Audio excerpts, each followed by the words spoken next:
My name is Grace. I'm a housewife. I married my husband Matthew after a workplace romance. Our married life is smooth, without any complaints, and we live happily together every day. I've heard that many people struggle with their spouse's relatives after marriage, especially when it comes to a sister-in-law. I've heard that it can be quite troublesome. However, Olivia, my husband's older sister, and I get along very well. We used to go shopping and travel together frequently. I also have a sister of my own, but we don't get along with each other. I often thought that if Olivia were my real sister, it would be great. However, one year, Olivia fell ill and passed away. The day I received the news, I was so sad that I couldn't eat. I couldn't stop crying until the day of the funeral. And on the day of the funeral, my husband, who had gone to the funeral venue ahead of me, suddenly called. "What's wrong?" When I picked up the phone, "Absolutely do not come to the funeral venue. Run to your parents' house. I'll explain the situation later, but for now, just leave the house quickly." He spoke in a breathless and angry tone, almost like he was in a rage. I didn't know what was going on. Why can't I go to the funeral of my sister-in-law with whom I was very close? I arrived at my parents' house with an unsettled feeling. "What's wrong? Today was supposed to be Olivia's funeral." My parents were surprised by my sudden gloomy expression when I returned home. I confessed what my husband had told me. "Huh, is that so? Just now someone claiming to be Matthew's relative contacted us. They were complaining about you, calling you all sorts of names. They even threatened to set our house on fire if we didn't pay them compensation. We have no idea what this is all about. We thought it might be a scam or harassment, but there might be something to it. Anyway, let's wait for further communication from Matthew." While saying this, my husband, dressed in mourning attire, hurriedly drove to our house. My husband bowed deeply, lowering his head. "My relatives did something unforgivable earlier. It seems they haven't arrived here yet. Just to be safe, let's go to the police." I couldn't immediately grasp the story from my breathless husband. I decided to calm him down and listen to the details. "In my sister's suicide note, there were a lot of accusations against you." No way. "It's true. Things like being called disgusting by you or being accused of violence. Baseless claims were written there and made-up stories asking for revenge, and the relatives who took it seriously are saying they'll seek revenge against you and are trying to demand an exorbitant compensation. This place is also compromised, so it's dangerous. Let's go to the police immediately."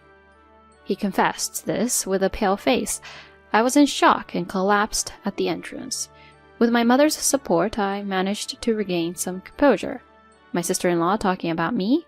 There's no way that could be true. Even when I desperately searched my memory for any clues, I couldn't recall a single fragment of having done such a thing. My husband comforted me, stroking my shoulder. "Calm down. You'll be okay. It might be a fabrication. Maybe it was rewritten by my mother who dislikes you. My sister always spoke of you as if you were her real sister, saying how adorable you were. She used to talk about you with such happiness. It's unbelievable." He comforted me like this. However, I began to question whether things like fabricating or altering a suicide note could be so easily done. Even with my limited knowledge of the law, I quickly understood that tampering with such written documents would result in immediate legal consequences. "Anyway, if there was a phone call, relatives might come here." Feeling pressured, I left my parents' house. When I arrived at the police station, they immediately wanted to hear the details. I submitted the recorded abusive phone calls on my family home, and the smartphone video that captured my mother-in-law suddenly reading an unnatural suicide note at the funeral, as well as the furious reactions of relatives. The police informed me that since there hadn't been any actual harm yet, they would enhance patrols in the neighborhood and wait for developments. Still, the fact that we had consulted in advance, knowing it could work in our favor if something were to happen in the future, gave me some reassurance. However, shortly after returning home to my family's house, something happened that shattered that feeling of security. When my husband parked the car and got out, there was a commotion at the front door. I approached it, cautiously, wondering what could be the matter. Here I found my sister, her cheek reddened from being hit. "It's all your fault." There were the angry shouts of unfamiliar middle-aged men and women. On the ground, my father's beloved golf club lay broken, and fragments of vases and ornaments were scattered around. It was likely that while we were discussing the matter with the police, my husband's relatives had unexpectedly stormed my family's house. Hey everyone! My wife really hasn't done anything. And hurting my wife's sister? I'm calling the police. In a fit of anger, my husband called the police. At his words, it was evident that the individuals who seemed to be uncles and aunts momentarily hesitated. "Oh, sister?" The two of them standing next to my husband finally seemed to realize that Grace herself, was there. It appeared they had come to the realization that it was my sister they had harmed. They seemed to have finally recognized their mistake.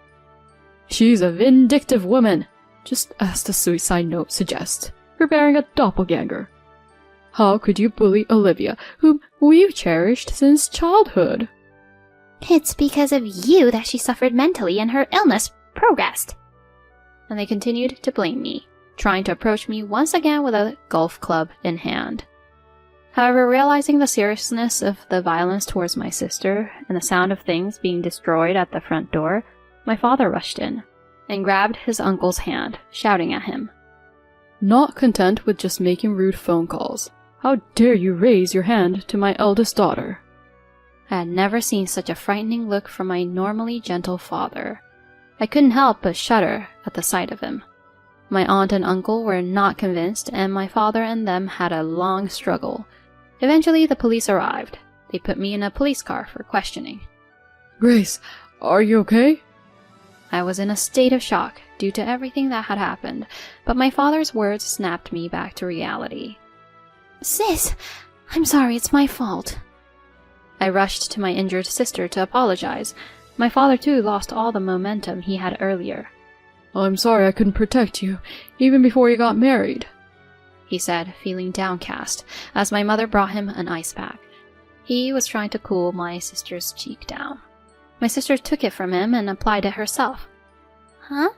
It's not your fault, you know.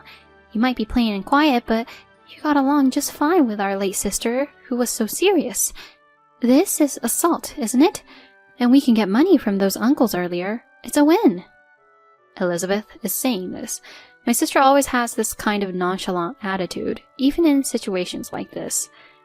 She should be upset and angry about being attacked for something she didn't do, but this time I feel like she's pretending to be calm to protect me, and I appreciate that. And watching how she was after I got married, I truly appreciated that she believed me when I was falsely accused. That's why I couldn't forgive my husband's uncle and aunt for causing pain to such a sister of mine and for their violent actions. That night my husband said to me, I'll gather evidence. You stay here. If anything happens, please let me know.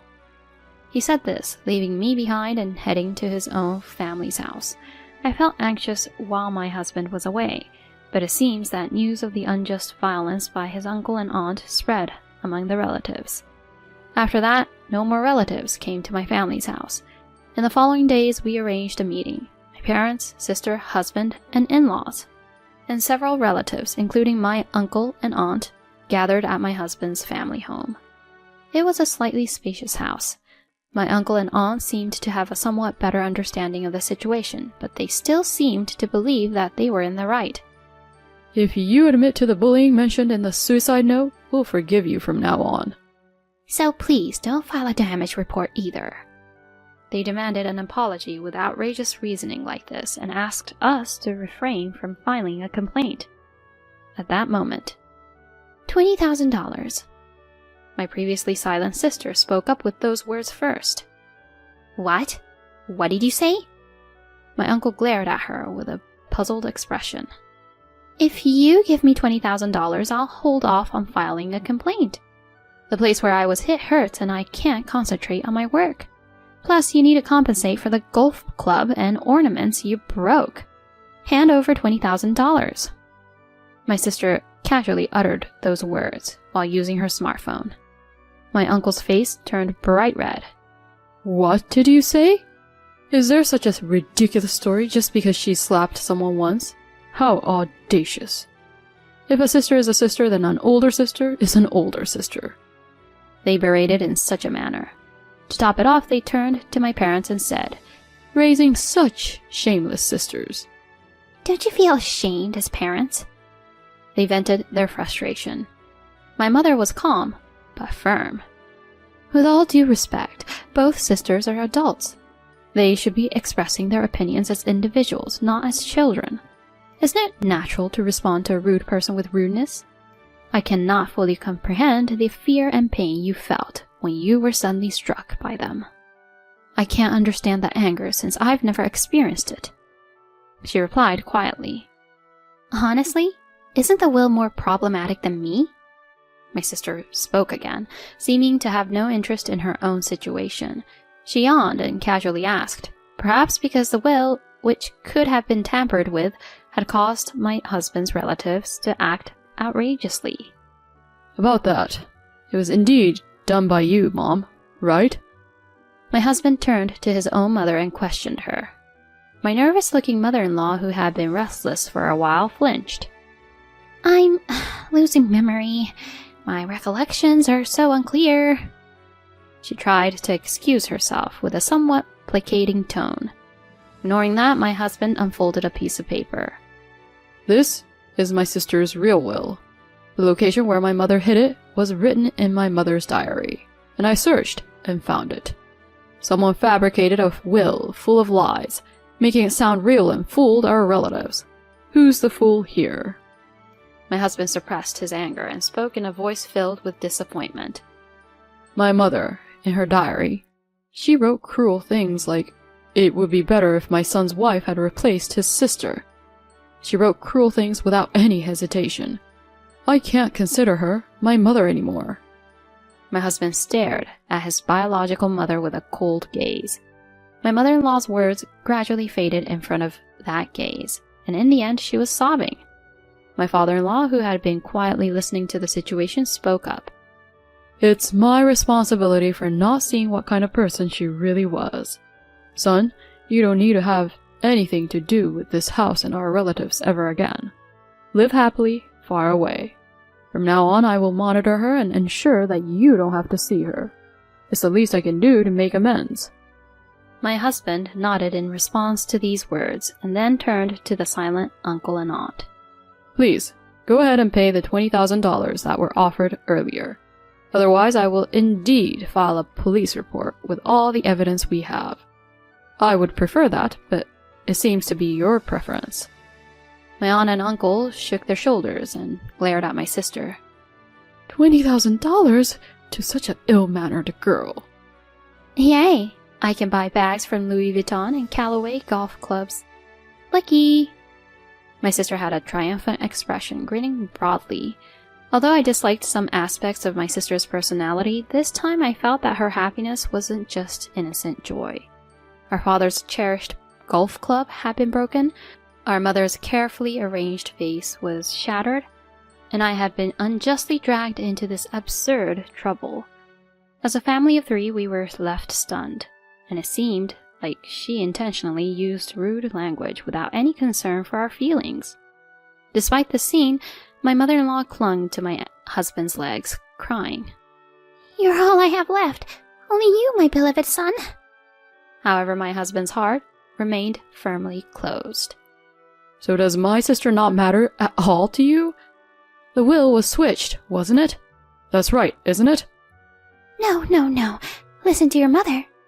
Can we please stop this already? How much more of an ugly person can you be? My father-in-law, still trying to assert his point, delivered a stern reprimand to my mother-in-law. I can't stand this anymore. Let's all go. Okay, let's leave the discussion about money for another day. Goodbye. My sister rose swiftly, seemingly scornful of our mother-in-law, and walked past the confused relatives who had discovered my mother-in-law's lies.